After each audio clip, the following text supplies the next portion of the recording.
Good afternoon. Thank you all for joining us. My name is Arnetta Young. I am from the International Brotherhood of Teamsters on behalf of the HRDC division. Today, we are hosting our multicultural history session, And the topic we have the Coors Boycott and Teamsters LGBT Alliance. With me, I have Mr. Tizak Arenas. In addition, Allison Brantley, and I will let them go ahead and take the floor so that they can give you their credentials. And please, thank you all for joining. Save your questions to the end, which we will have a question and answers at the end. And this session isn't recorded. Tizak, you can go ahead and begin, and the floor is yours. Actually, I think I'll have Allison go ahead and start since she's the expert on all things presentation. Go right ahead, Thanks, Allison. Tisak. Hi, everybody. Good afternoon or good morning. I think both Tisak and I are coming from the Pacific Coast, so it's still morning for us. Thank you so much for being here today. Thank you to the Teamsters for hosting this event. As Arnetta said, my name is Allison Brantley. I'm an associate professor of history, and I've spent over 10 years of my life researching the history of the Coors boycott. And through a lot of that research, and I was able to write a book, and I was also able to meet Tisak, Tisak, do you want to just briefly introduce yourself? Yeah. No. Hello, everybody. For those of you who don't know me, I'm Tisak Arenas. I'm currently a trustee at Teamsters Local 223 and on staff with the Oregon Nurses Association as a labor representative. So the two of us share a passion for this history, and we're really excited to talk about it today. In particular, we are going to be discussing a remarkable and long history of alliance and coalition building between the Teamsters Union and lots of other communities, but particularly the LGBTQ plus community. There's a deep history of alliance building, of sort of reckoning with problematic past and coming together. And really one of the best places to see those alliances being built is through the history of a long-running boycott of Coors beer. That boycott began in the late 1950s in the state of Colorado and lasted into the late 1980s and spread across the United States.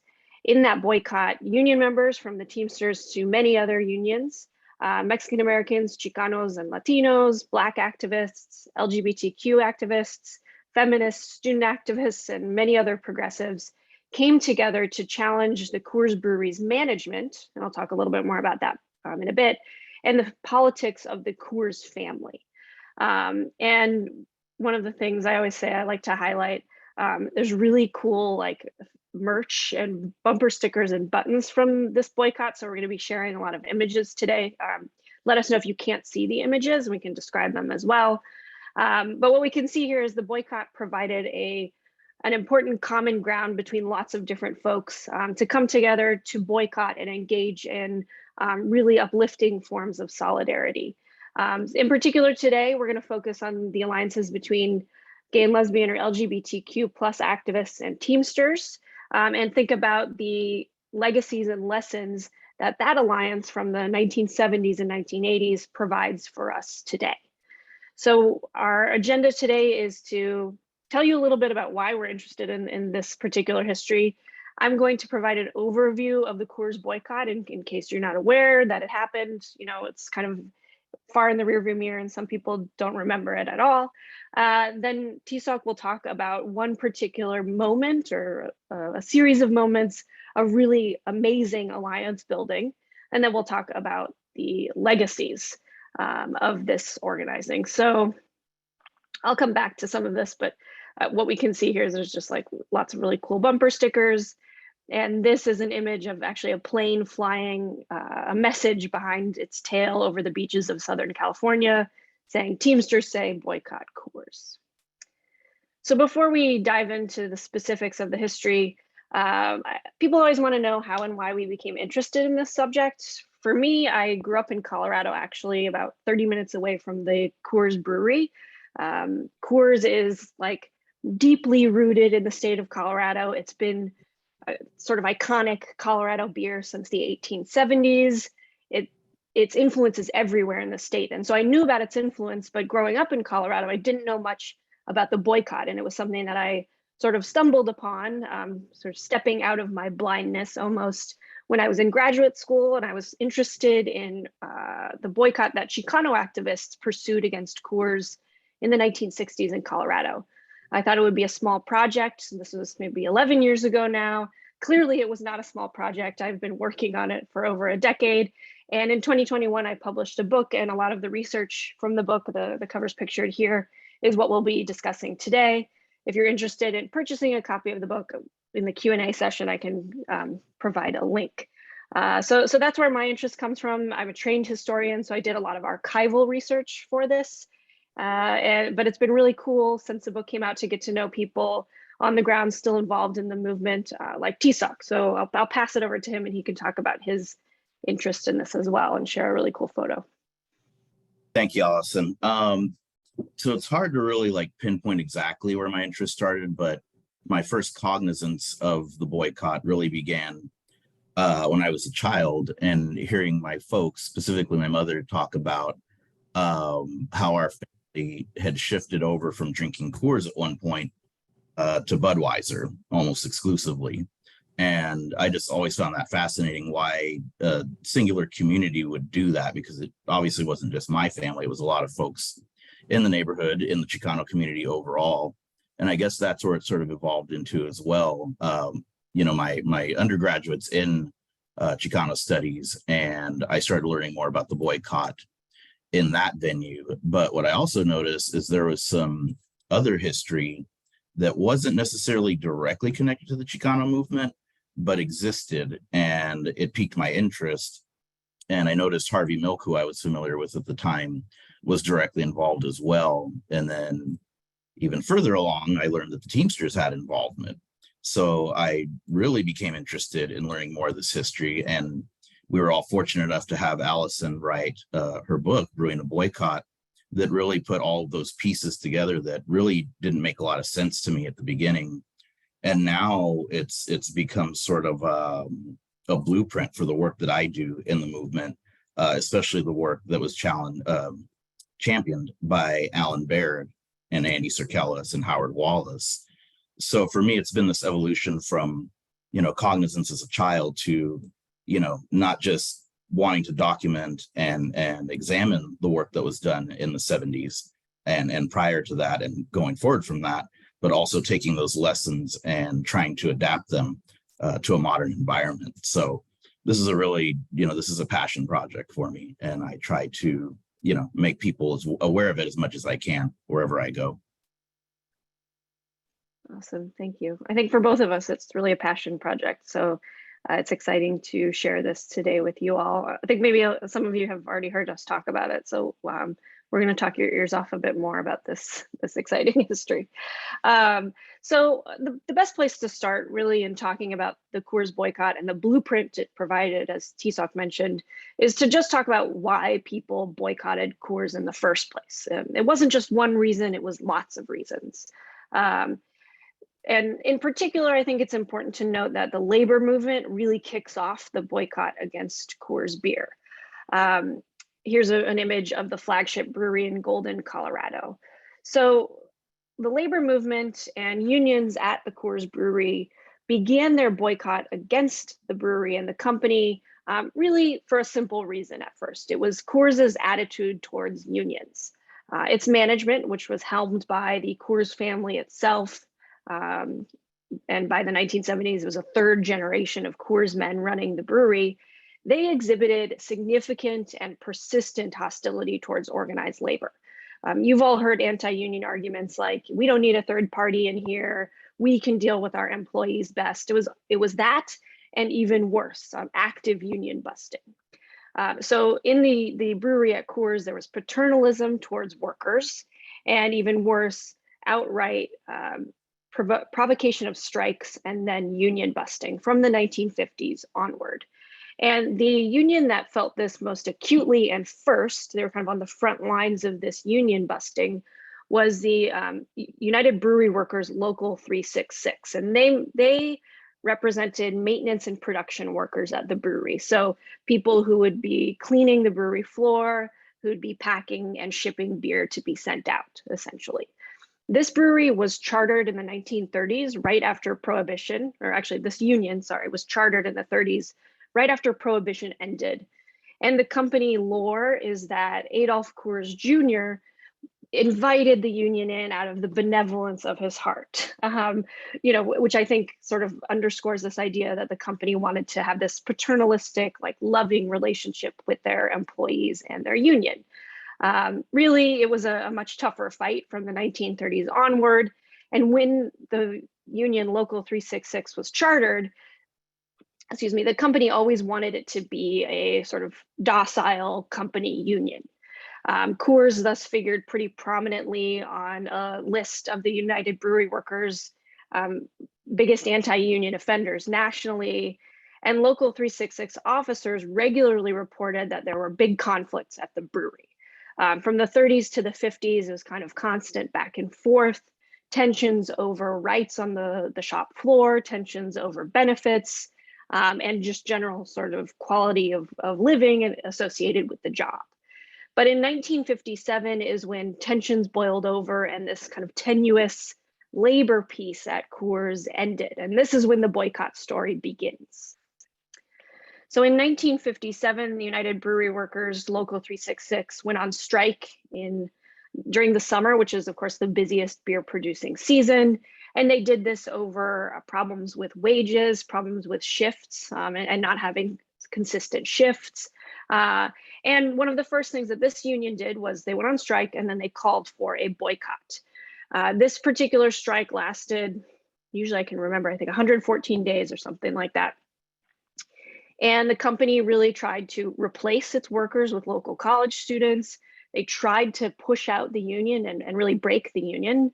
The strike ended mostly positively, but the union itself was sort of weakened. And they saw the writing on the wall that the Coors Brewery and its managers were not interested in bargaining in good faith. They were not interested in sustaining a union. What they wanted was for the union to die. And that became clear again and again in the 1950s and the 1960s, first at the brewery, and then along distribution networks across the American West, which were organized by Teamsters.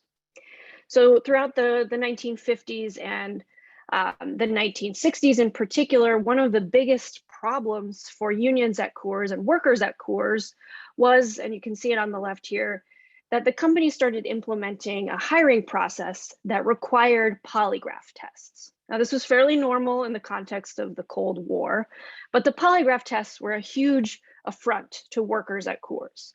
If you got hired or if you were invited for an interview, you'd have to submit to like a personality test. It was called a runner test, which was already invasive. And then you'd also have to submit to a polygraph test. And many workers have attested and signed affidavits that the polygraph test included questions about one's sexuality and about one's life at home and political views, which was troubling to many people who were on the interrogating side of the polygraph, and just demonstrated that the company didn't trust its employees at all.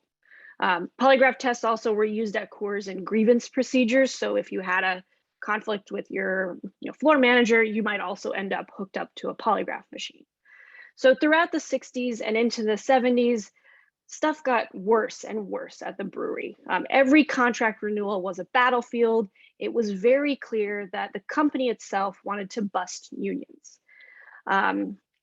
We can see over here on the right, the tensions continued and then boiled over again with a strike at the brewery in 1977. That was a 21-month strike, which in the end ended in the decertification of Local 366. So after 20 years of nearly constant, every 3-year contract renewal fights, the union at Coors was busted. And I'll talk a little bit later about how the Teamsters have tried to organize this brewery a couple times and have also failed. And so what we see here is that one of the main reasons for boycotting Coors for labor union members or labor movement members was the company's very clear pursuit of union busting. There were a couple other reasons, which I'll touch on in a second. But I also want to emphasize this is not just a brewery workers issue. It's a Teamsters issue. So in Southern California in particular, where Teamsters organized, and actually it's all throughout California, Teamsters organized Coors distributors, the same tactics were being pursued. There was pressure from the brewery on its distributors to push back against unions. And Tisak will talk about this as well. There was a really notorious anti-union attorney that the company had on retainer who would also come to California and push for strikes, basically, try to push a union to the brink, and then run a decertification election to bust the union. So in the 1960s, Teamsters in Southern California experienced the exact same thing. So across the labor movement in the West, which was the only place you could get Coors for some time, everybody kind of knew that the company was on the leading edge of union busting in the United States. And so for organized labor, Coors really emerged as a symbol of the rising tide of anti-labor forces in the United States. It was a clear offender. It did it over and over again. It was obvious that the company was trying to bust unions. And so in the labor movement, the name Coors became virtually synonymous with union busting. Additionally, and I'm not going to go deep in on this just because of time constraints and what we want to focus on, the company was a target of boycotts by Chicanos, by Black activists in Colorado in particular, because the company in its employment practices very rarely hired people of color. If they did, they'd be put into unskilled positions. And it was clear actually that the company was basically violating civil rights law after 1964 in terms of its hiring. So not only was the company anti-union or a symbol of anti-unionism, it was a symbol of discrimination, and that brought another wave of boycotters against it. And then into the 1970s, it was clear that the Coors family was really invested in the politics of anti-unionism, the politics of conservatism. Joseph Coors in particular was very close with Ronald Reagan. And so the Coors name was able to kind of capture a whole symbolism of right-wing politics, anti-unionism, discrimination, and conservative, anti-labor, pro-big business politics. So all of these things came together to create a long-lasting, and we can debate this in the Q&A, I say successful on some fronts, boycott. So the boycott itself really proved to be an important tool in the development of organized labor in the late 20th century, the fight back against anti-labor forces.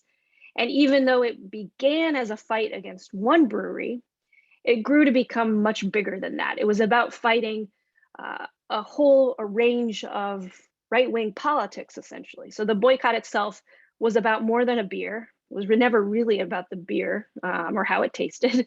It was always about what Coors symbolized. And that symbolism brought a lot of different people into conversation with each other and was able to unite, in particular, Teamsters and queer activists behind the banner of the boycott. And the best example of this is in not Southern California, although Southern California is important.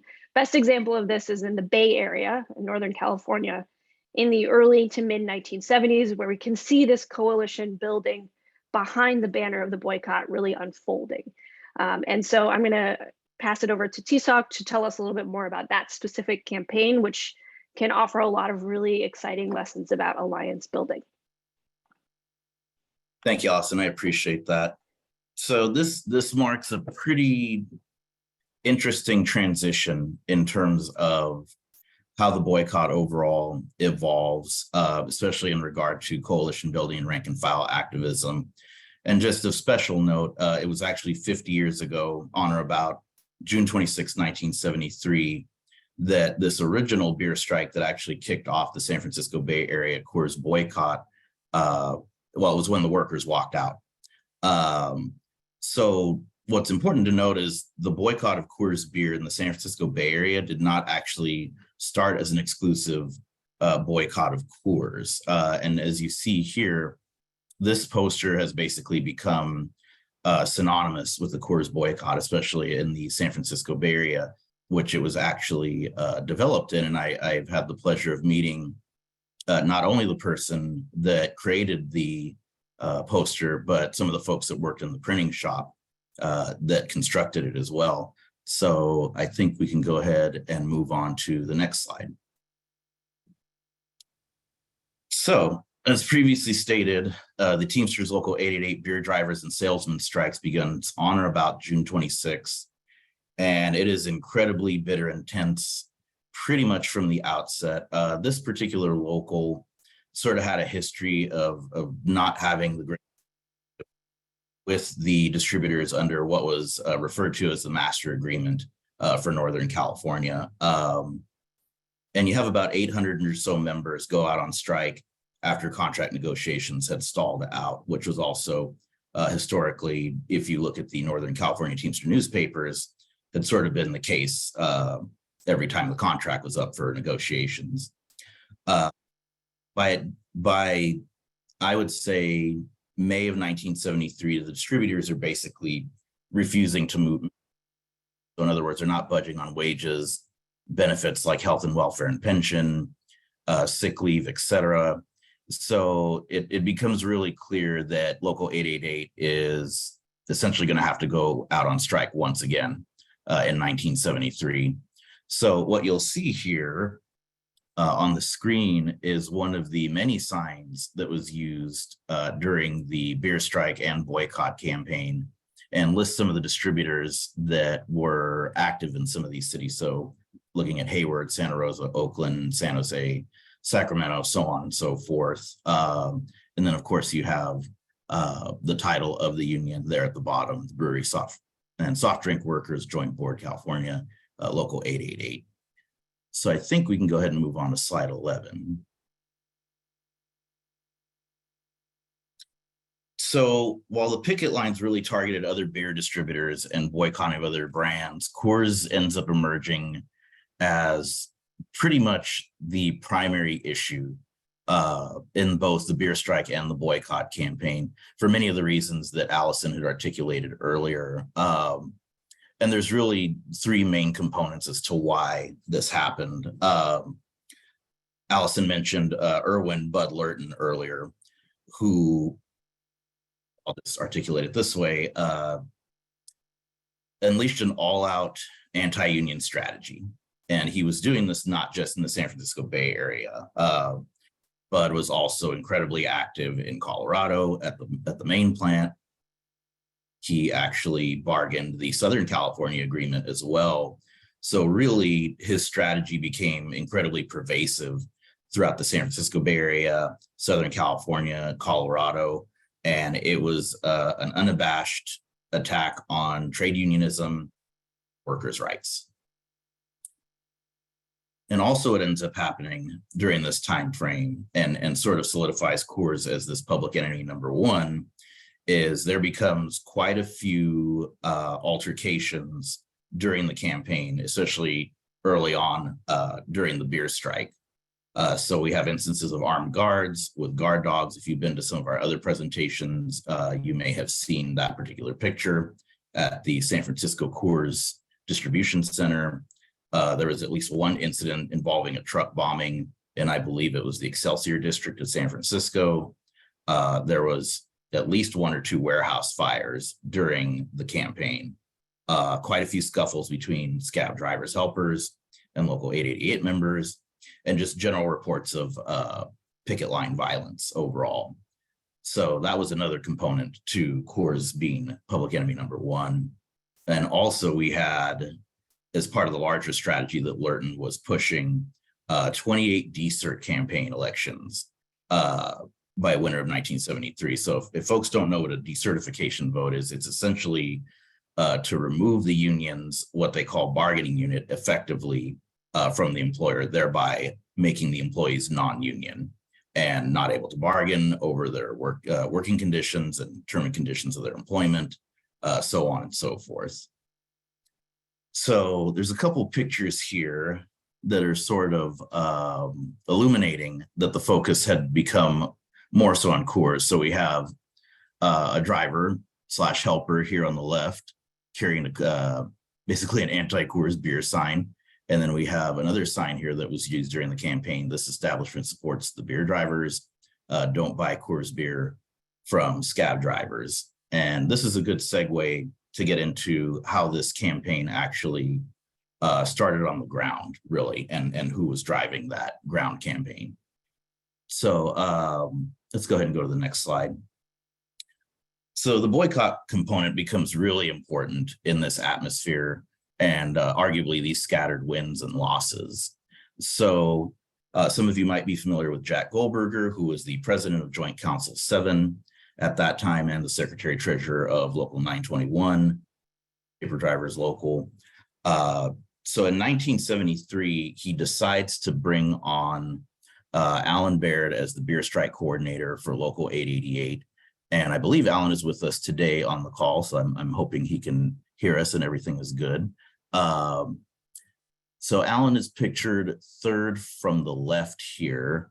And also who's brought on is gentleman second from the left, Andris Andy Serkelis, who was a newspaper driver at the time as well, and just had, both of these men had a really strong passion towards helping these beer drivers helpers in this particular campaign. I know I've talked with Alan several times about Andy's involvement specifically, and Andy was a single father at the time and really was just trying to make ends meet, and dedicated so much of his time that he didn't have to the Local 888 fight, the beer strike, and subsequently the boycott. So both of these gentlemen, it's hard to articulate how much they really did for this particular campaign, but also the work that I champion in my life as well. So both of these gentlemen begin work in about September of 1973 on the beer strike and subsequent boycott. This particular picture is interesting because it's actually a little bit later, I believe 1975. This picture came out of the Northern California Teamster newspaper.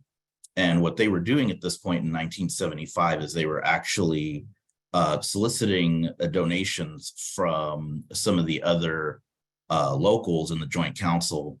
And here we have Mike Mitchell from Local 432, who is giving a check to the Local 888 boycott. And Alan was the director of the overall campaign, and at some point appoints Andy to be, I think in 74, appoints Andy to be the field director, which becomes important later as we talk about the coalition building. And of course, the reason why many folks are here today, the LGBTQ plus component. So I think we can move on to the next slide. So this is one of my favorite pictures of all time, and something that Allison had made me aware of at first. So this is very early on in the beer strike and subsequent boycott. Probably, if I was to guess, maybe September or October of 1973. And just little side note, that particular liquor store is still there in San Francisco. So what ends up happening is, Alan and Andy really dedicate themselves to revitalizing and growing the beer strike and boycott, because initially there was a lot of energy behind it, but they were having a bit of an issue getting a more public buy-in to what was going on with the boycott. So they had to come up with some creative strategies to sort of put these distributors on blast. And also, to give some context to what you're seeing here, is they were putting up, sort of these informational pickets to let the community know what was going on with this particular contract campaign.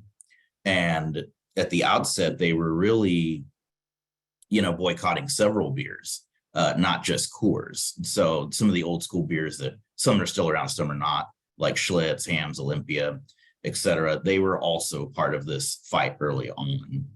And some of the creative strategies that they used were, so this red and white bullhorn that is in the photo, it might be a little hard to identify, but Alan is on the left-hand side talking to one of the Local 888 picketers, and you see the bullhorn in his hand there.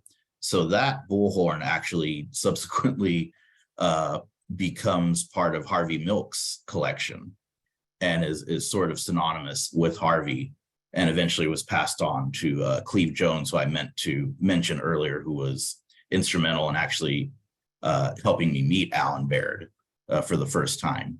So just wanted to note that particular bullhorn.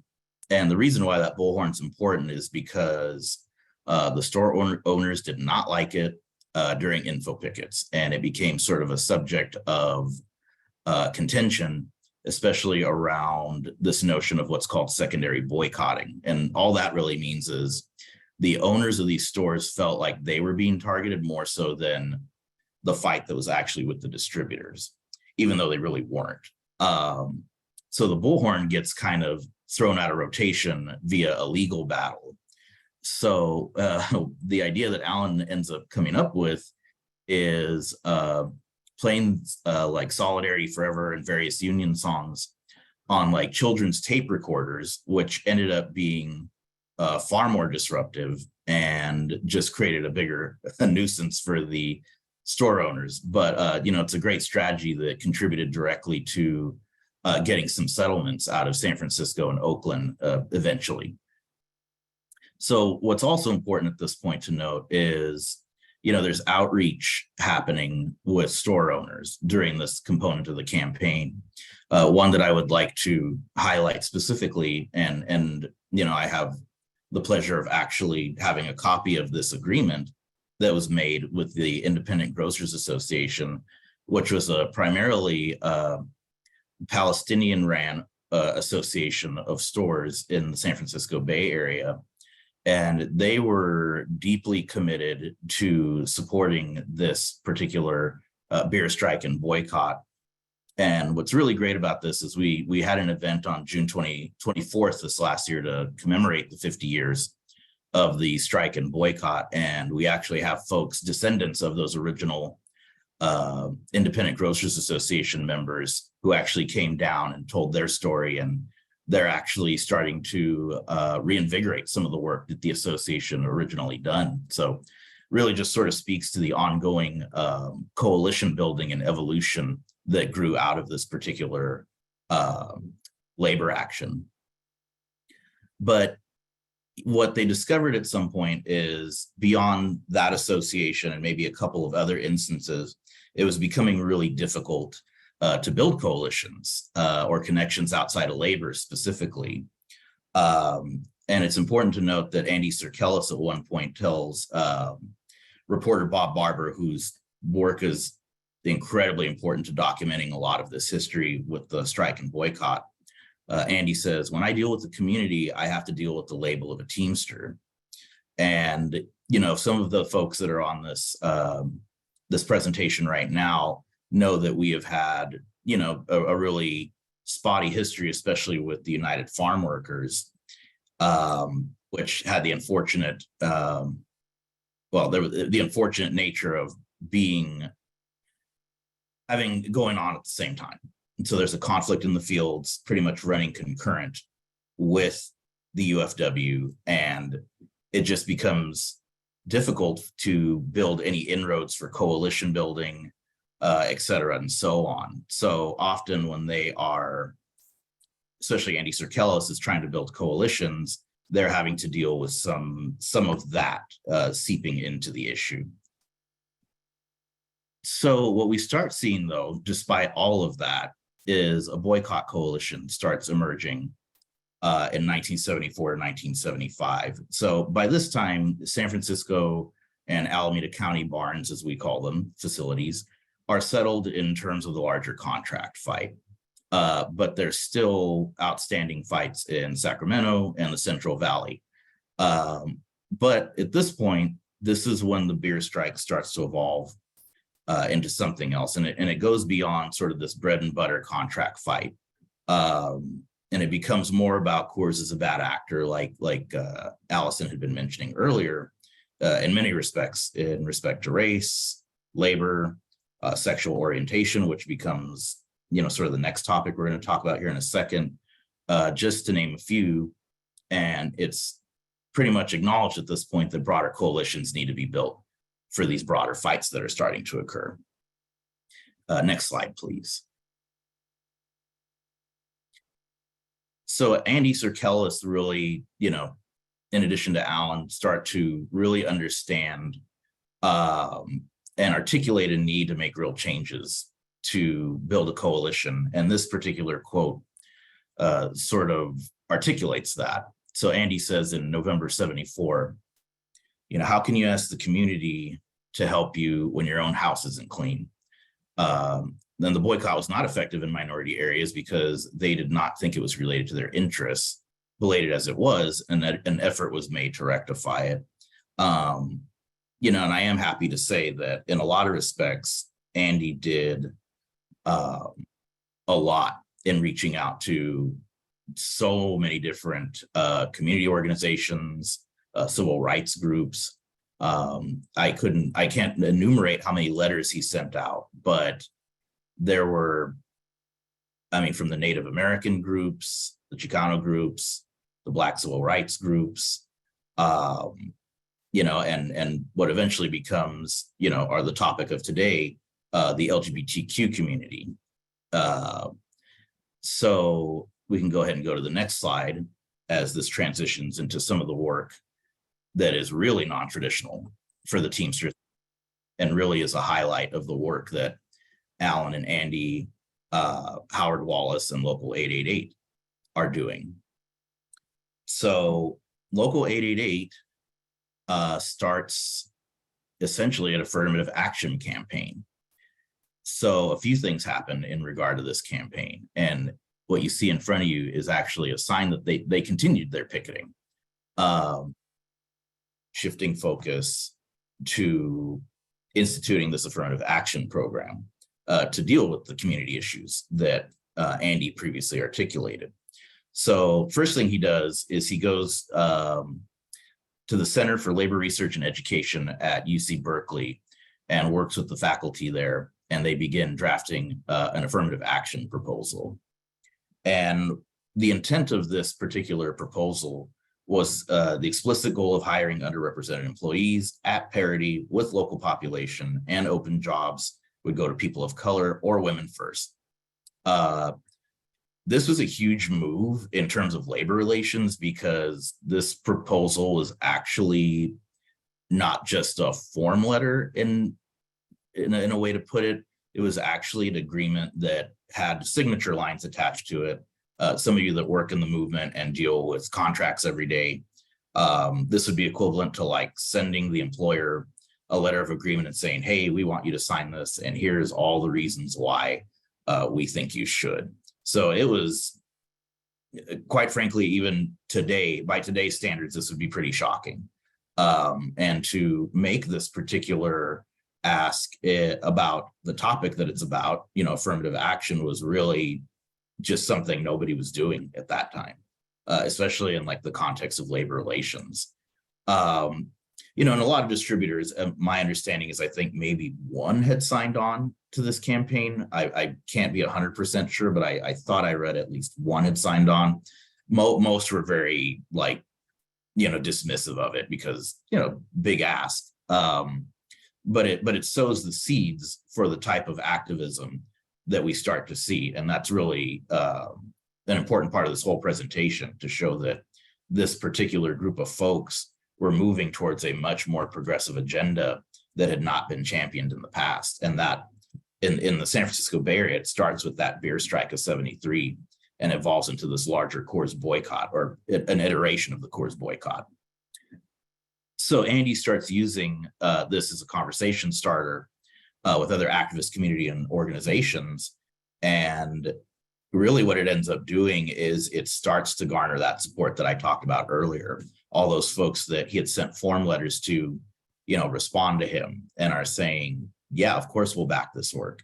And most importantly, we acknowledge that Local 888 is not involved with this fight with the United Farm Workers. And, these folks acknowledge that Local 888 is trying to do right by not just the community, but the labor movement as a whole.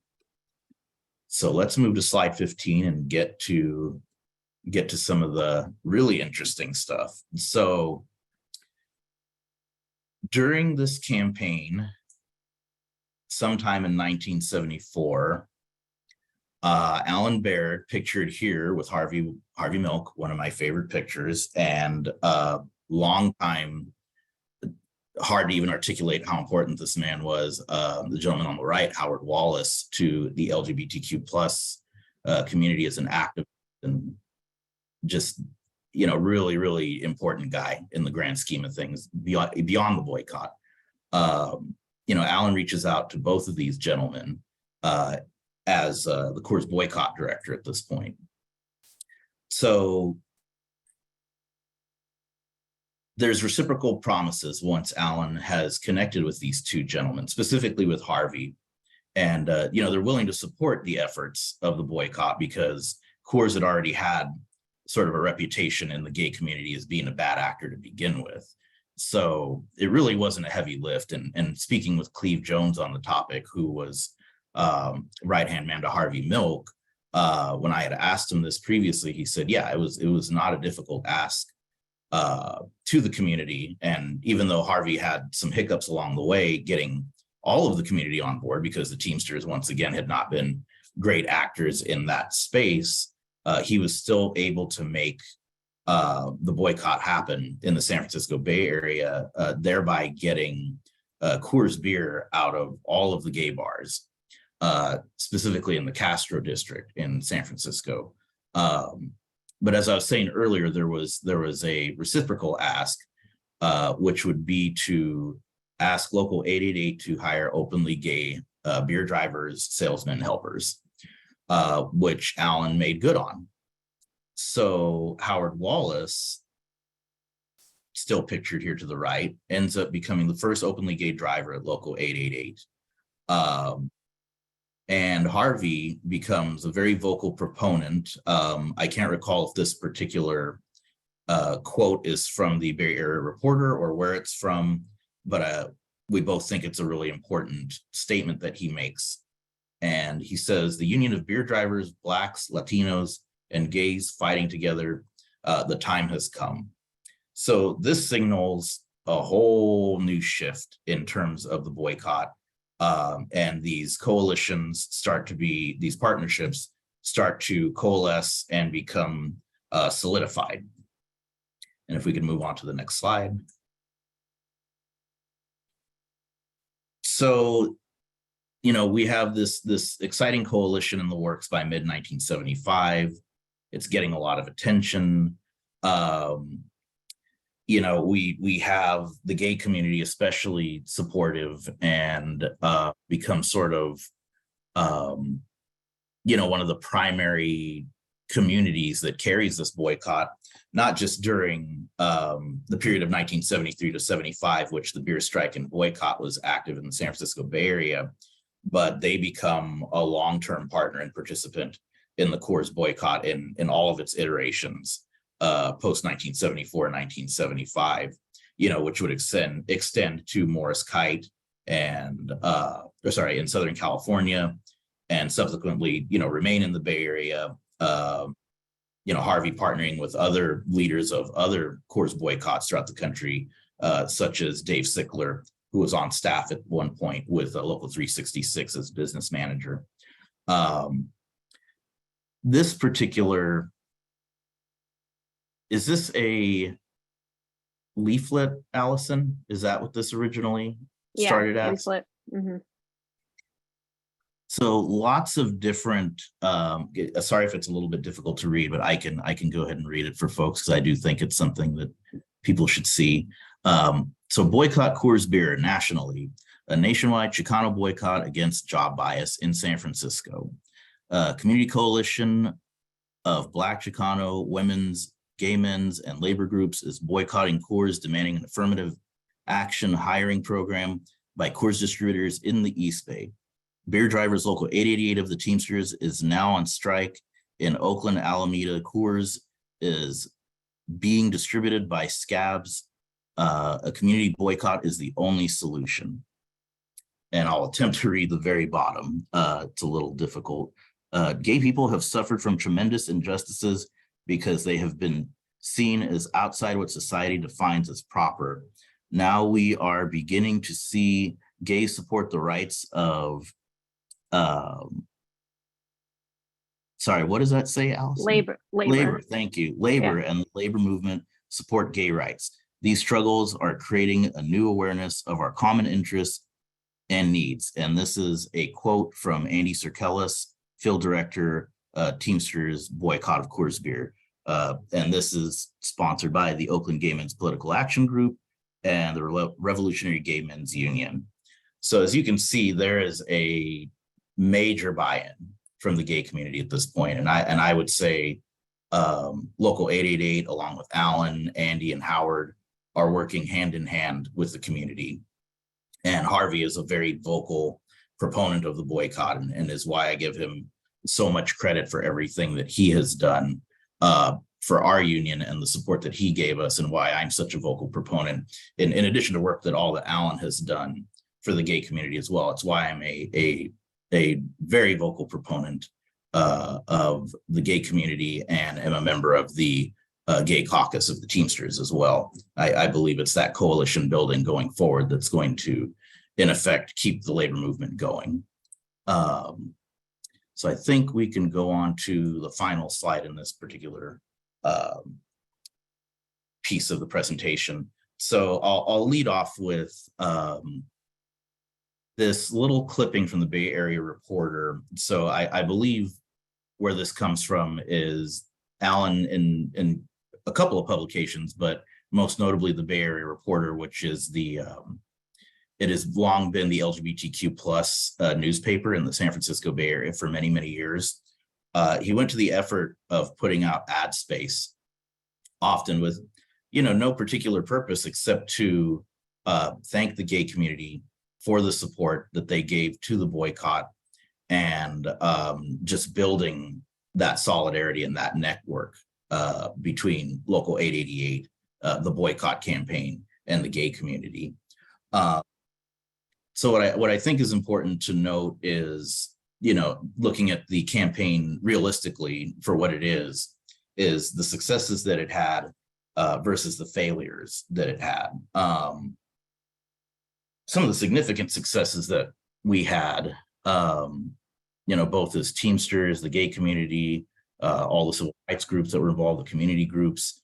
Coors, essentially, their market share went down about 30% from 1974 to 1975, which is dramatic. That's to say the least. And it's going back to what I was saying earlier about hearing about this when I was younger, as my first exposure to this, and look at some of the documents that Alan and Andy had procured during the campaign. There, coincidentally, Anheuser-Busch's market share starts to grow during this time frame.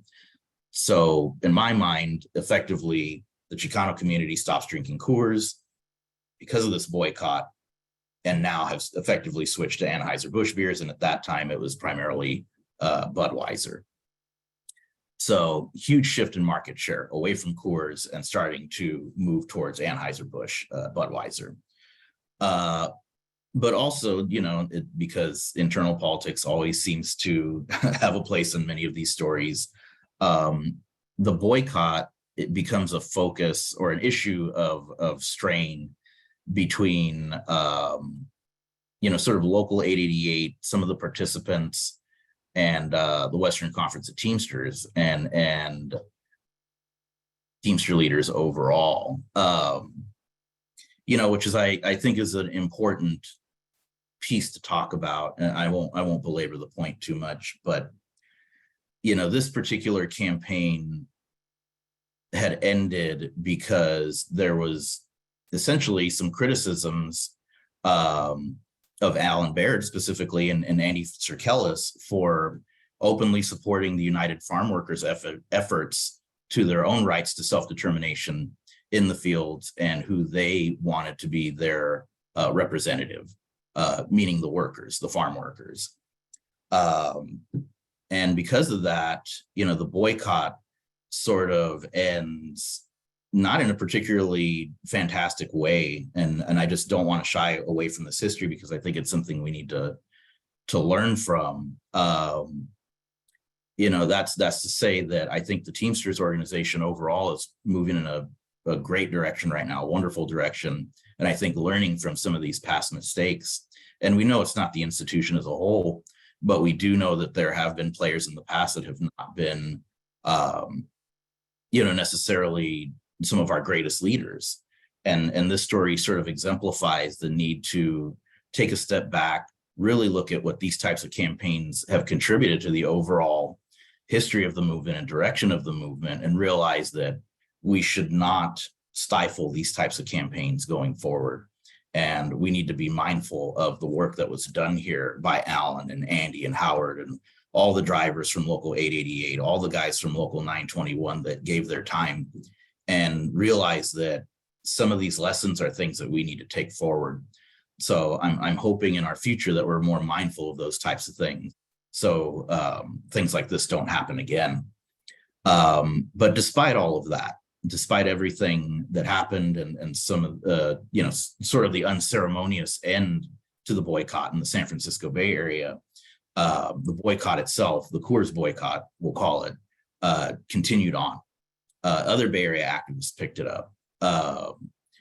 Groups that I would, so many I'd love to mention, but Bay Area Gay Liberation, they had actually been a very early participant who kept the work going. Harvey kept the work going. Dave Sickler, I think, was present in San Francisco at least once with Harvey. And it was picked up outside of other communities, outside of the Bay Area. Speaking of Dave Sickler, we're talking about taking the fight back to Colorado once again, which, Allison will talk about here in a minute. And ultimately, it spreads from coast to coast over the course of the next decade and even into the 2000s to some degree. And at our event that we threw on June 24th, we saw the sort of the legacy of this history play out. And we heard many voices who either directly remember the boycott, its participants, the beer strike. We were really fortunate to have Chuck Mack come and speak about Local 70's involvement, his business agents. It just the scope of what had happened in the San Francisco Bay Area specifically as well can't be understated at all. And it's just it's such important history to me, not just for the sake of history, which is also important, but also for the sake of giving us a blueprint of how to move forward in our movement. So that being said, that is the portion concerning the San Francisco Bay Area. And once again, I do want to give special thanks to the gay community for supporting us all those years during that campaign and going forward. And just thank you for that. Thanks, Tisoc. That was really well put. And I think you bring up the key point here is that the way that the boycott and the coalitions unfolded in San Francisco in the 70s was really important. And even though there are kind of these external and internal pressures that make the boycott on paper look unsuccessful, this has a long-lasting impact. And in fact, the boycott really continues and has a life of its own. And we wanted to emphasize that even though Local 888 basically dies in 1975, even though Coors is still a business, the boycott continues, and the Teamsters and the LGBTQ plus community, as well as all the other constituencies we've talked about, play a really key role. And the boycott actually gets stronger and stronger through the late 70s and into the 1980s. And I just want to provide a little bit of insights into how that history continues, and also provide some good images here of Coors looking pretty beat up, as rendered in the pages of the Southern California Teamster newspaper. And so the thing to note, and Tisoc alluded to this, is that in the late 1970s, there's another strike at the Coors Brewery, and that strike lasts for a long time. And the boycott is really important in sustaining that strike and providing monetary and food benefits actually to many of the strikers for a nearly 2-year run of a strike that ends with decertification.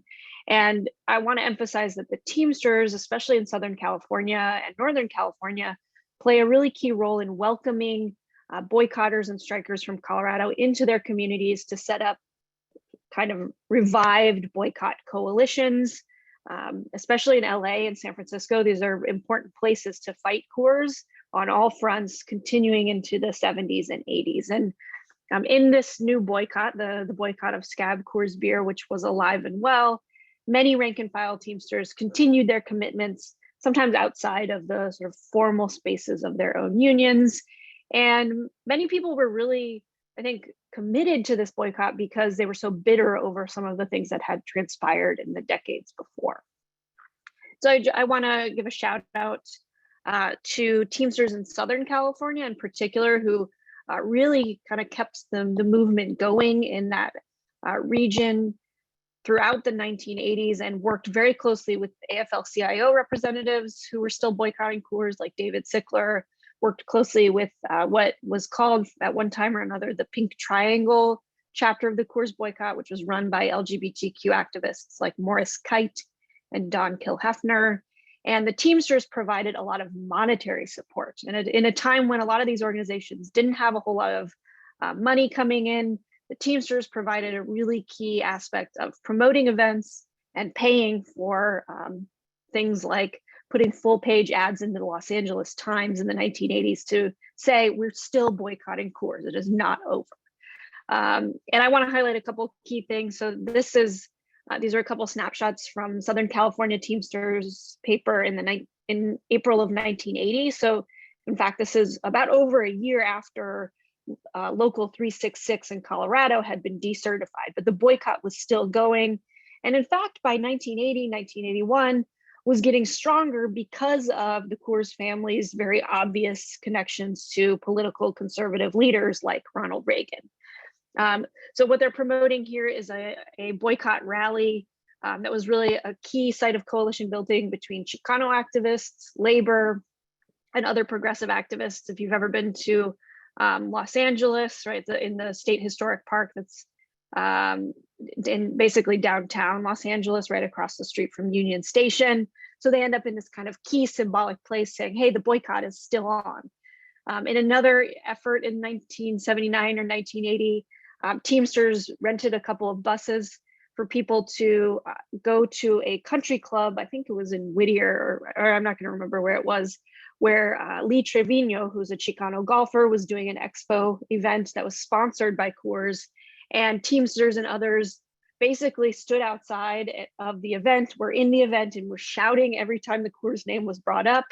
So they're really keeping the momentum going, and it was clear that it was kind of ruffling a lot of feathers in that way. A couple other things. Oh, I don't have the images here.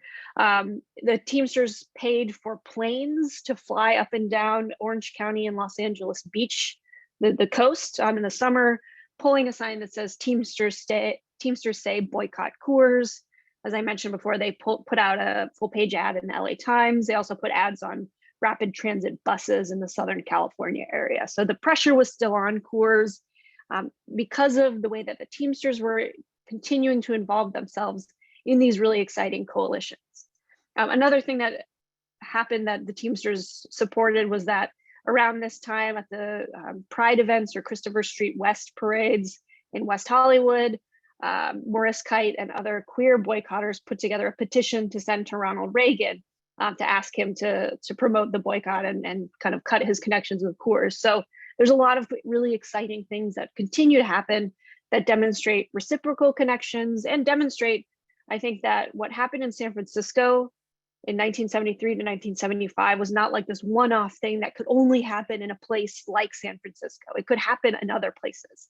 And in fact, we see the boycott and these coalitions develop not only in California, but in Boston. There's an alliance that looks a lot like the alliance in San Francisco and in New York in the 1980s.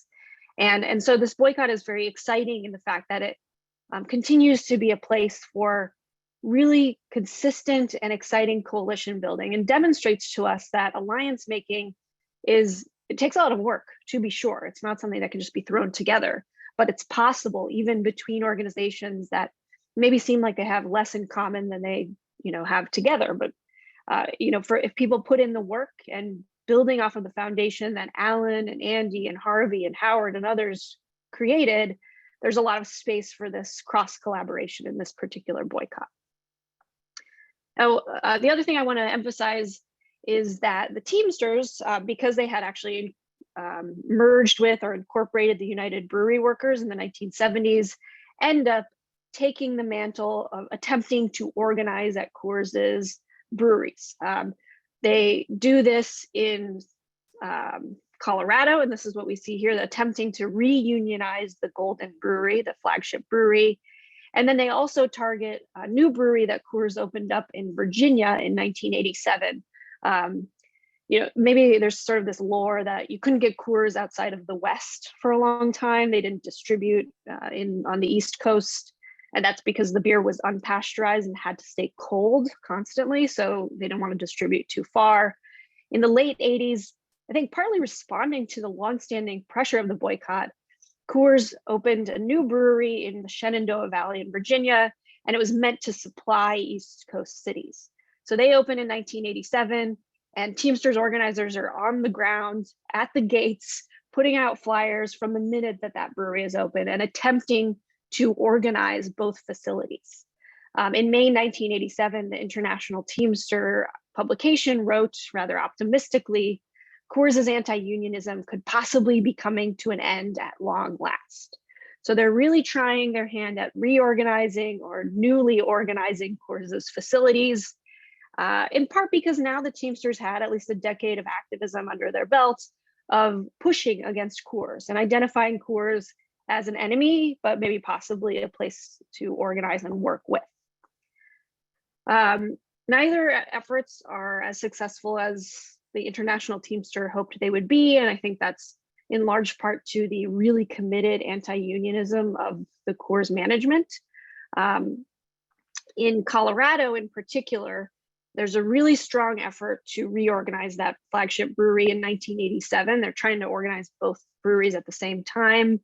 But in the middle of this campaign, and here's some of the stuff, the activists and boycotters across the US were surprised to learn in 1987 that the AFL-CIO leadership, Lane Kirkland in particular, had signed a kind of backroom deal with the Coors Brewing Company to end labor's boycott.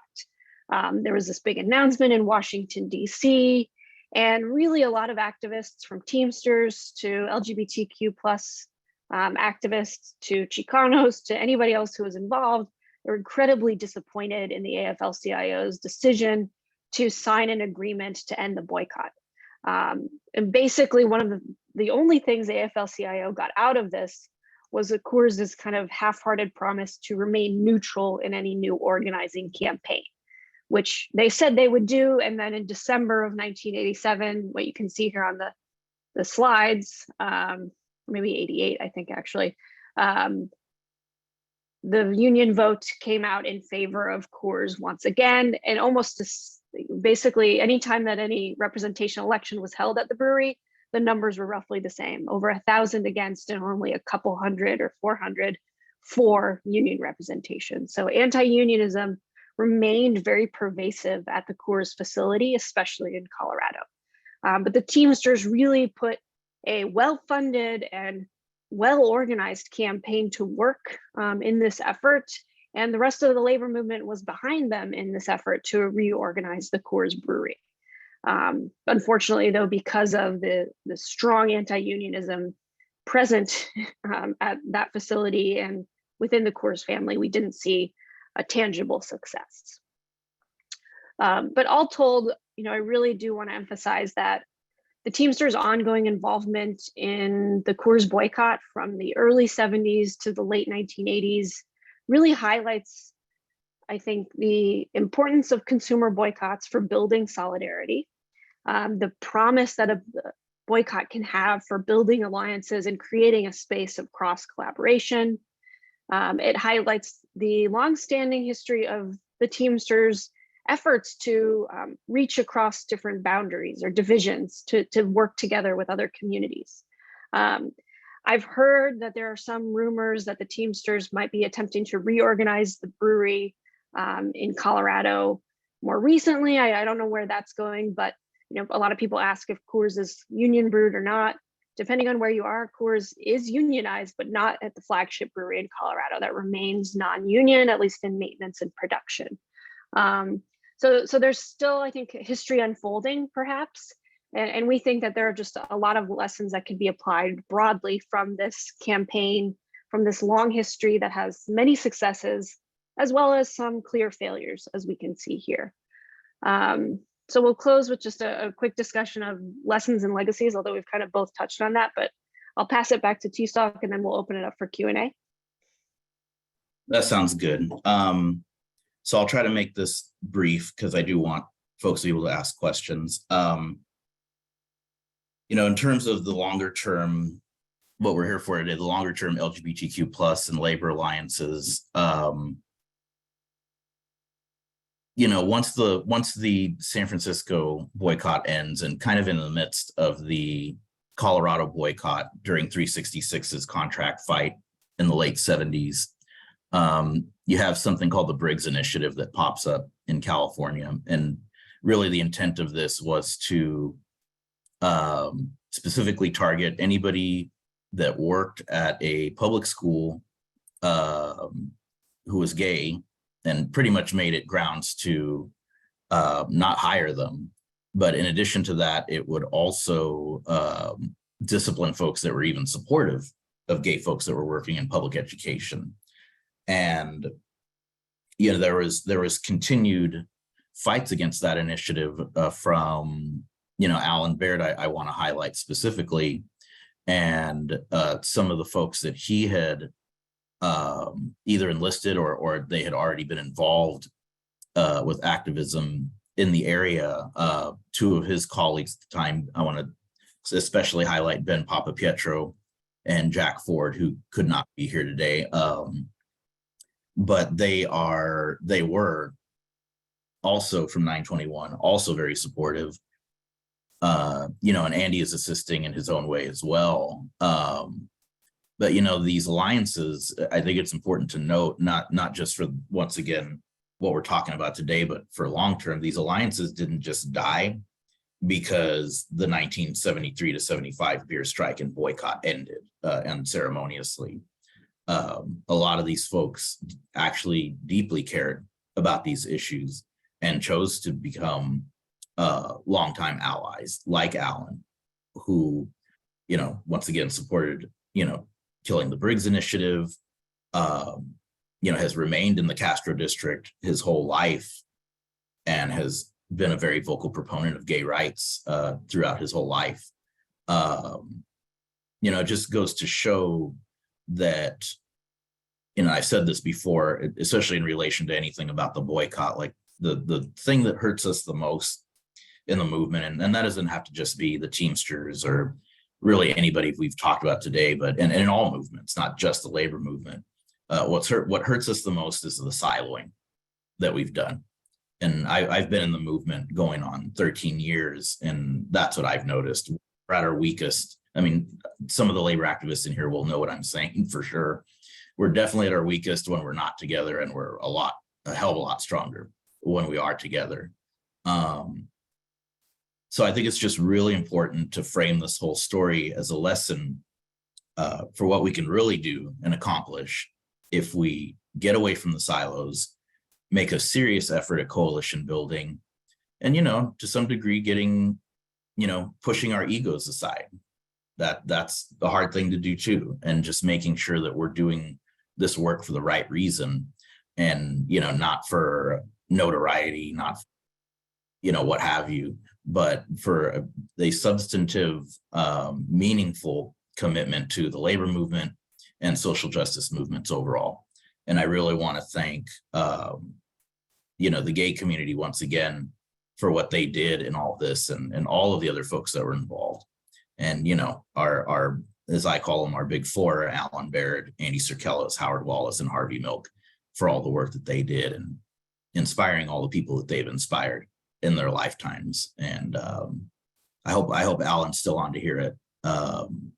But thank you especially, Alan, for the work that you have done and sort of giving my work new meaning. It's really appreciated. I would second that, or strongly second that. Thank you so much to Alan and everybody else on this call who has been a part of the boycott in one way or another.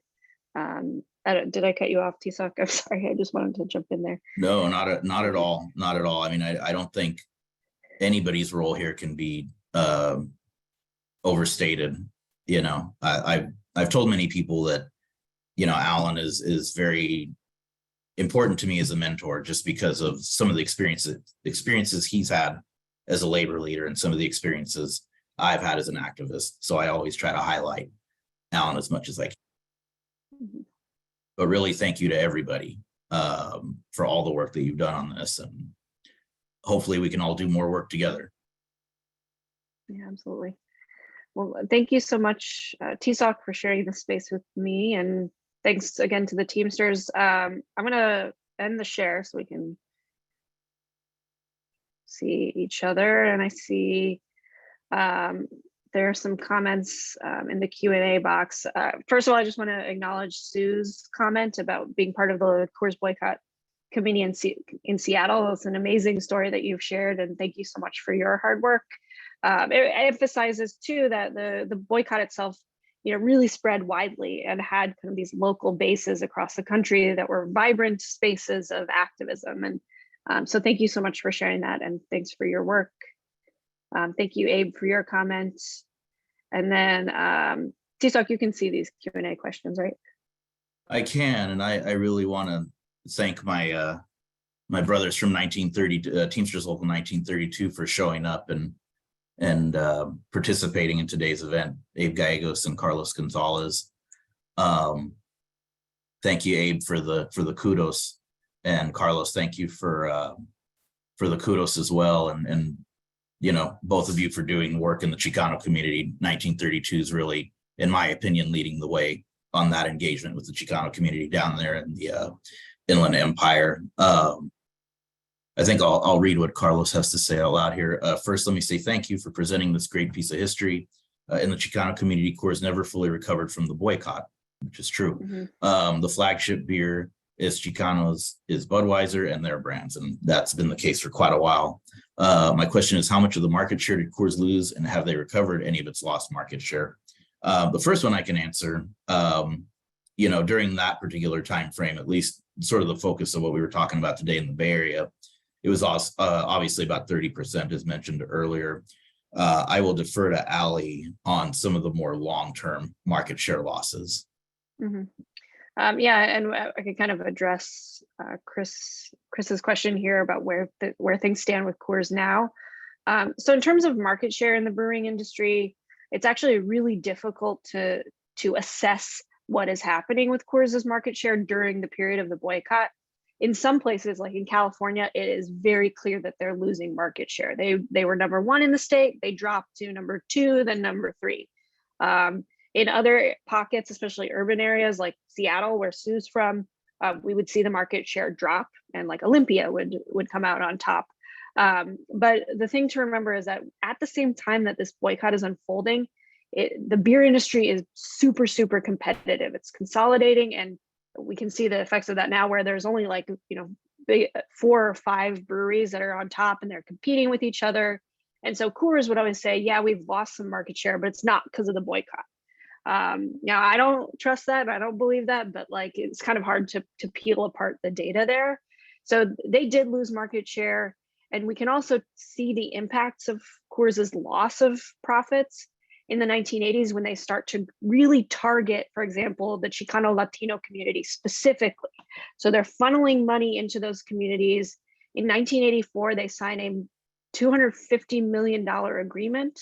That's the number. For some reason, I'm like lost it in my brain, saying, hey, we're going to put money back into the community, and the understanding is you're going to stop boycotting us. So that's where I think we can really see the effect, is that in the 80s, Coors starts to hire people to do community relations, which they never had before. And one of the things they did was they would kind of take advantage of what Tisak was talking about, trying to silo different communities in the coalition from one another. So they tried to give a bunch of money to the LGBTQ plus Tavern Guild, which was a coalition of bar owners in San Francisco. Tavern Guild rejected it. They signed an agreement with Black leaders and NAACP and others to basically end the boycott in the Black community. They tried to do the same thing with the Chicano community to some limited success. And then they had that agreement with the AFL-CIO. So Coors' actions, I think, demonstrate to us that they were, to quote, I think, the Southern California Teamster, shaking from their kegs outward, or something like that. Like the boycott had them rattled. Today, the thing about Coors is that in the 1990s, the family itself took a step away from the business because the business was seeing, they saw that there were some problems with Coors' politics when it came to their business. Now the Coors family definitely is still controls a lot of the shares of Coors, but Coors has been acquired by Miller, which has been acquired by other. Tisak, do you know which one? There's there's only like 2 international beer groups, and Miller Coors is part of.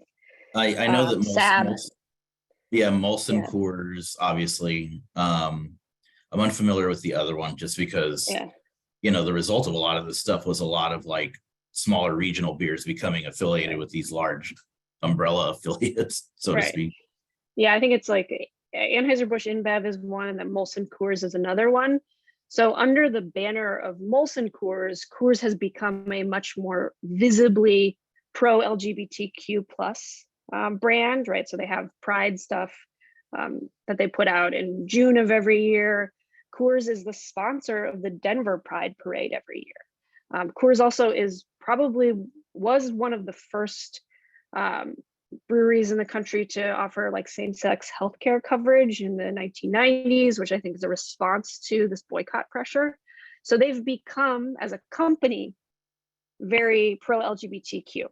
And then under the banner of Miller, certain breweries, like there's one here close to me in Southern California, it's unionized. I believe actually the Teamsters represents those Miller workers. But the family themselves remain quite conservative. They remain involved in far-right Christian causes. So I think we can all still ask ourselves, where is the money going? If we follow the money, probably some of Coors' profits are still going to anti-union, anti-LGBTQ plus causes, but it's a much more difficult thread to follow because of the way that the industry has consolidated and changed over time. Just want to acknowledge Sister Sherry Oriana from the local 1932 LGBTQ plus committee as well, also doing really, really great work down there in the Inland Empire. And I believe Sherry is on the board of our National Gay Caucus as well. So thank you for being here, Sherry. And I if Kathleen's there, say hi to her for me. I was hoping she could make it. Let's see, I still boycott Coors. However, I have not heard of any Coors breweries that is. So Fitz, the only thing I can say to that is that there was a small contracted group of janitors that were organized, I believe, about 1.5 years ago at the Colorado plant. But in terms of the production side, no, they haven't been since the sort of the late 70s. There is a small operating engineers bargaining unit that I believe is probably not more than 10 people, and that's me being really generous at the the Colorado plant, the main plant. But yeah, beyond that, I'm really hoping that somebody will take up the mantle of trying to reorganize the main plant, and would love to see it be a Coors bargaining unit, a Teamsters bargaining unit. Just be fantastic. Can I jump in real quick? Yeah, go ahead. I've heard there's definitely, I think, some stuff on the ground, some attempts to reorganize, and it really is just like at Miller facilities where they also brew Coors. That's the only place you're going to get union brewed Coors, because it's just covered under Miller's own unions. So at least at Coors only production facilities, there's still a lot of bitterness about these strikes and boycotts. And I've heard from people who are still working there that you just don't talk about the strike or the boycott from the 70s. So I think it would be an uphill battle to organize there, quite frankly. Thanks, Sally. Yeah, actually, looked like Anthony had a hand up for Q&A. I don't know if we wanted.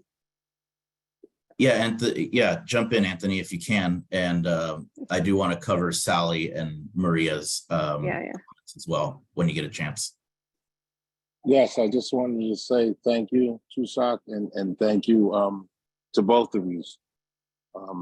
You were very informative, and thank you to the 1932 Teamsters that are out there. And thank you to everyone else that was on the line. It was a great hour and a half. It was definitely informative, and I just wanted to say thank you again. Thank you, Anthony. Thank you, Brother Anthony. That's appreciated very much. Shout out to Sally Soupdahl from 1932, retiree as well, being here. I really appreciate it. You know, her comments very important. It's been very interesting to know the history on the Coors boycott, to hear again how important it is to always include the community. When it comes to labor, we see growth and strength and the power of the people. And yeah, it can't be overstated, really. And I think unless somebody else has another question, there's a few more. But I do want to highlight Maria Guillen's comment here from living in my hometown currently of Visalia, California. And I definitely want to highlight what she says here, because this is sort of what I was referring to earlier. Tisoc and Allison, mil gracias for this informative webinar. Tisoc, currently Teamsters Local 517, is on strike in Visalia, which I just became aware of recently. And I tried to get community members to come out and support the transit workers. It's a bus driver bargaining unit, I believe. What came up with the sad history referred between, what came up was the sad history you referred to between the Teamsters and the UFW. All workers suffer with these internal struggles within labor. Have we evolved? What can I say to folks? I mean, this is what I do when I encounter this situation. I say the big one is acknowledging that history is there. You know, we can't act like it's not there, because that would be doing even a bigger injustice. But acknowledging that it was there, acknowledging that we're moving forward, acknowledge that we're committed to building coalitions. And I can tell you there's Teamster officials, rank and file leaders that have made strides with the UFW. One that comes to mind is Brother Jason Rabinowitz supporting the march that the UFW did recently to Sacramento. And I'm sure I saw 2010 members there as well. So you can tell them that there's examples of the Teamsters supporting UFW actions at this point. And, you know, the first step is, once again, getting out of the silos and re-engaging each other. That's the only way we can do it. We can't hide from one another. Also says, Allison, I enjoyed your article about how this Coors boycott is being inspiring to young workers that are organizing unions where they never existed before, i.e. Amazon, Starbucks, etc. Allie, did you want to respond to that one? I mean, thank you, Maria. I really appreciate that. I think, you know, one of the things that I really like about this history of the Coors boycott is it provides a really clear example of what needs to be done to build these coalitions. It's not about like just saying, hey, yeah, we'll sign on to your thing, or I'll repost something on social media, but it's also about like building reciprocal connections and finding ways to use the community around you to organize and build strength. And so that's why it's so inspiring to be able to talk about this with you all and to continue to engage with folks about this history. Allison, could I just say one more thing? This is Anthony Rosa, Director of the Human Rights and Diversity Commission. Someone was asking about the LGBTQ+. And if anyone's interested, you can find them on the website of the HRDC, located in teamsters.org. And once you tap into the HRDC, Chris Fuentes is the president of the national of that organization. So if anybody's interested, please either reach out to myself or any, or my two assistants. I have Arnetta and then I have Lauren, and we'd be more than happy to get you to that direction. Thank you again, Allison. Thank you. Thank you, Brother Anthony. I also sent the link over to the caucus website to Sue. So if anybody else wants that, just let me know. Got a few more here that I'll try to get through. Abe, how have you partnered with other organizations and where do we start? I always love this question. Just get in the space and start talking to people. Don't put so much thought into it that you're going to essentially not do it. Show up for people's actions, show up for people's initiatives, show up for people's fights, because that's how it starts. That's how it started with Alan. That's how it started with Andy. That's how it started with Howard and Harvey. You know, at that point in history, excuse me, you know, for all intents and purposes, most of those guys did not have a lot of reason for being in these rooms with each other. And they were all, you know, focused enough to find the commonalities between the two groups, labor and the gay community. So it's really important that we just get out of the silo and get into the room with these folks. Abe wanted to highlight that 1932 did a podcast with Dolores Huerta as well. And I do want to highlight Dolores because during the late 80s, during some issues that Allen's local, the newspaper drivers, Local 921 had, Dolores was incredibly supportive and was also supportive of the newspaper strike in San Francisco in the 90s when Andy was the secretary treasurer at the time. Let's see. Oh, and also noting, Abe has been able to, Abe with 1932 have been able to work collaboratively with the UFW concerning these new cannabis campaigns that have been popping up. And I really want to give, while we're here, I want to give special kudos to Abe for the amazing work he's been doing with cannabis and honestly, the coalition building that he's been doing in the cannabis industry with the UFW and all of the other unions that are involved with their own separate and distinct campaigns. And Brother Carlos, Joint Council 42 just acknowledged Cesar Chavez Day and will honor it, and a past resolution for locals to add to their contract. So a great thing to do given the spotty history that we've had with the UFW and a great make amends and sort of move forward and start communicating with each other once again. And let's see, Fitz down here. Teamsters Local 808 was recognized by the UFW for their support in the strawberry fight. So, you know, we have that line of communication opening up again, and that's really great to see and hear. I think I covered most of the questions and acknowledgements that I could. And I think. Can I say one last thing? Yeah, absolutely. Just along this thread, I think this is fantastic work that Abe, that's amazing, the collaboration that's happening in the field.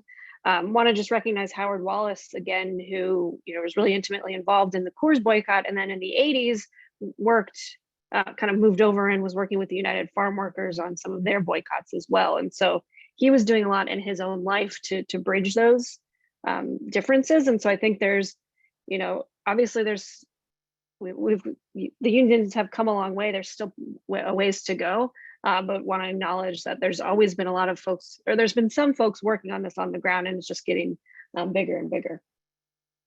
Thank you. I think what I'd like to end with is just to say, oh, we have a few folks. Oh, thank you, Chris. I'll highlight that first. So I will definitely be at the Teamsters LGBTQ plus caucus in DC, November 12th through the 15th. I'll absolutely be there, Chris. We will definitely figure all that good stuff out. I just want to acknowledge once again the gay community. I know I've done it a lot today, but their impact cannot be once again overstated. I do want to say that we have formed sort of a small informal group called the Coors Boycott Commemoration Committee, which I invite folks to be a part of. You don't have to have a huge time commitment. The purpose of it is to educate, to give historical context, to educate and promote the values and work of the Coors Boycott long term. And I want to acknowledge a few of those people that are part of the committee, Allison, my colleague, Nicholas Corrett, who I went to graduate school with, who we are attempting to actually make a documentary film on the topic here. I don't think did I mention Ruben Bustillos yet? I don't think I did. Ruben Bustillos for being a member of the caucus and really somebody that I could have not gotten this far without because of his interest in the history as well. And I'm really proud to call Ruben a union brother. And also someone that supported Alan way back in the 70s as a member of 921 and was active with the ground campaign with the with local 888, and that's Nicholas Schramm, who I don't know if he's on the call today, but I want to give him special kudos for being part of our committee and also all the work that he did on the ground back in the day. It was tough work, and I have to applaud that. And thank you to everybody that's been involved in all the ways you've been involved. It's really appreciated, and let's let's keep pushing on and building those coalitions and getting out of our silos. And I see Anthony. Yes, I just wanted to say, Sisak, and I apologize if I'm mispronouncing your name. I'm working closely with Chris Fuentes with the LGBTQ plus, and working with the political director out of the IBT to make sure that this event happens in December with the March to Washington. So I will be in touch with you also because we can use some of your help and your thoughts. Thank you, brother. I'm more than happy to contribute in any way that I can. Allison, do you want to say any closing remarks? Yeah, I want to echo all of the thanks that you have extended to people who are with us today and people who are not with us. And I want to end with a thank you to you, TSOC. From the earliest days when my book came out, you really championed that project. And I want to acknowledge that it's TSOC who has been really pushing forward these efforts to commemorate the Coors boycott. We wouldn't be here in this room today without your work. So thank you so much for your commitment to this history and all the work you're doing day to day to build the labor movement and to bridge new connections. So thank you so much for all that you do. I wouldn't be here without your book. That's what I have to say to that. I really would not have been able to do this work without all of the time. What was it, 10 years you put into this work? Yeah. It's a long time. That is something to be acknowledged, and the fact that you still continue to take my requests to to assist me with all of this, because I really can't do it without you.